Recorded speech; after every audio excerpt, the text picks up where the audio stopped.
But he got the lens from 5-star freaks to them backwoods gems. True to Savage season. Let's be honest, nobody break it like Danny.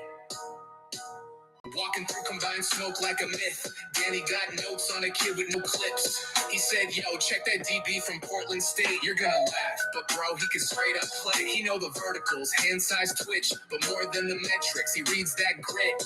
No hype trains, no agency deals. He break down tape, no cap, just real. Every year he call names no one knew. Then April hits, boom, round 2. He saw it coming, y'all just scrolling. He dig through film while the rest stay trolling. Boom. Greetings from YouTubeville. Once again, Danny Savage, Draft Guru, coming at you with another prospect for the fall and the 2026 NFL Draft. If you like the video, give it a like, subscribe.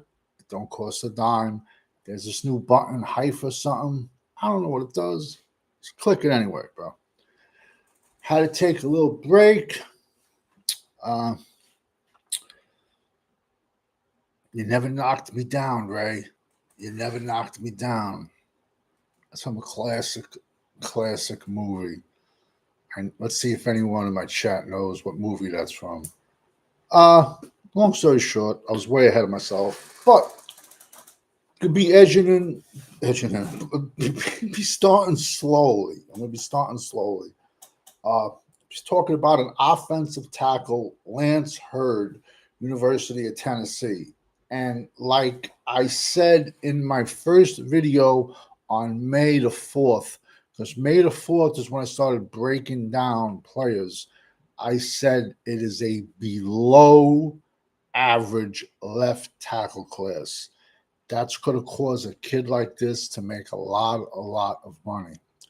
He's an LSU transfer. The kid is 6'6", 335. He's just a goon. When I say goon, I mean a goon in a good way. He's a knuckle dragger. That means he has long arms, and he's just big. He's just country big. He's the type of kid that, and you see him every single day in the world. If you haven't been in the gym, if you have spent enough time in the gym, you'll see it. You'll see guys that never lifted a day in their life. They'll go in the gym and they'll throw a 405. And you're like, what the fuck's going on here, bro? I've been in the gym 10, 15 years. I can't do that. He's just country strong, bro. And he has the footwork to match it. Listen, best case, he's your left tackle for the next decade. Worst case, slide him to right side. And a kid with this much measurables, you don't quit on him. If he can't make it at right tackle, which I'm sure he could, and I'll bet he would, you can slide him in guard because he's athletic enough. So this is a name that you're going to hear early because, like I've said it since the first week of the college season, so many names that were reading their own draft type. There was top 5 names reading their draft type. If the draft was tomorrow, they'd be going the end of round 2. Don't read your draft type, people. Don't. There's so many kids that are playing horrendous. They're trying not to get hurt. But when you play not to get hurt is when you get hurt.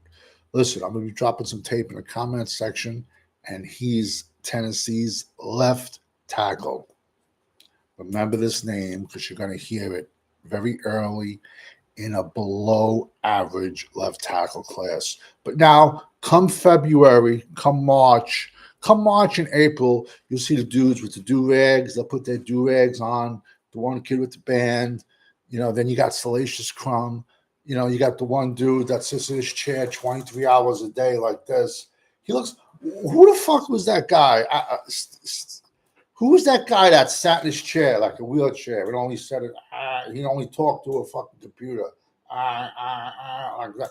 That's who that YouTuber looks like because he sits in his fucking chair like 23 hours a day like this. So you're gonna hear guys like him in March, April. They're gonna be like, and is that below left tackle class. The fuck out of here, bro. Get out of here, bro.